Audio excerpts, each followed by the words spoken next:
Bonjour, heureuse de vous retrouver pour une autre petite capsule.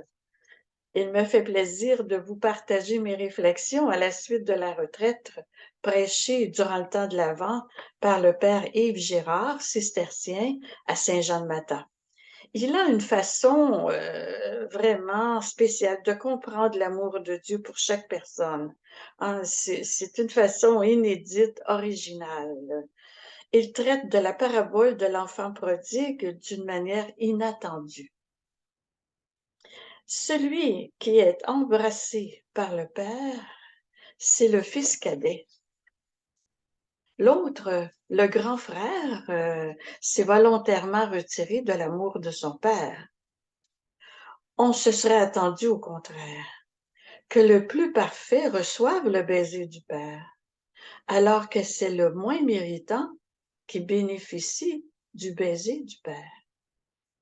Ça suscite réflexion. Alors, voici ce que j'en ai retiré.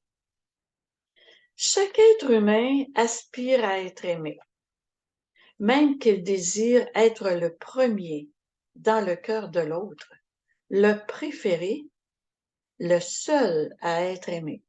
C'est exactement ce que Dieu fait avec toi. N'est-ce pas merveilleux? Dieu nous a créés parce que l'amour n'a pas permis à Dieu de rester seul, nous dit saint Augustin.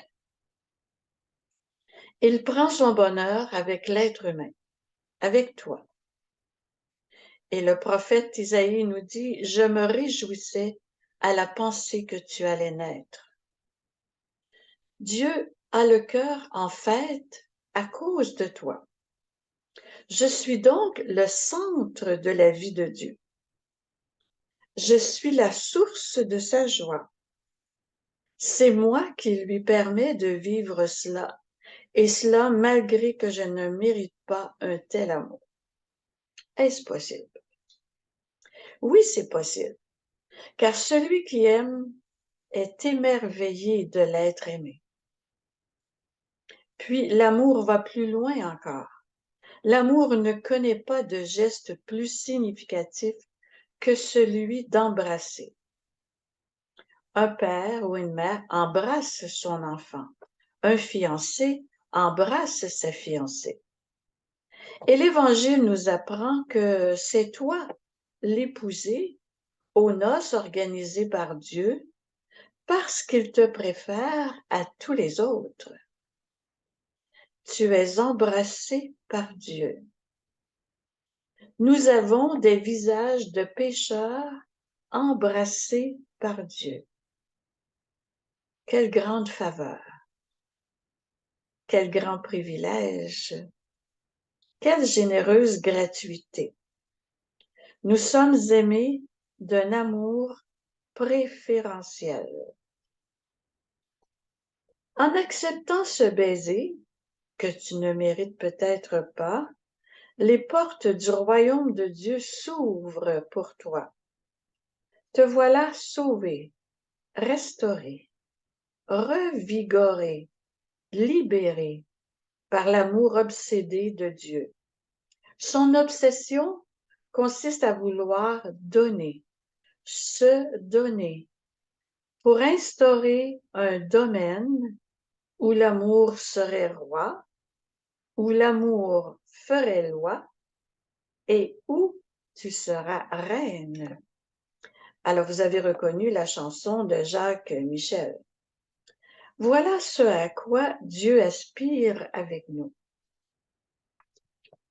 Consentiras-tu à croire à une telle audace de la part de Dieu avec toi? N'essaie pas de comprendre. Reçois plutôt. Accueille ce don de Dieu dans la simplicité, l'étonnement, l'émerveillement et la gratitude. Ça te comblera de joie. Et à ta grande surprise, tu chercheras à témoigner de ton vécu, à partager avec d'autres cette bonne nouvelle. Tu auras un cœur renouvelé. N'est-ce pas une de tes aspirations profondes? Voilà. Alors, je te renvoie à la méditation, à la réflexion, à la prière. À la prochaine. Au revoir.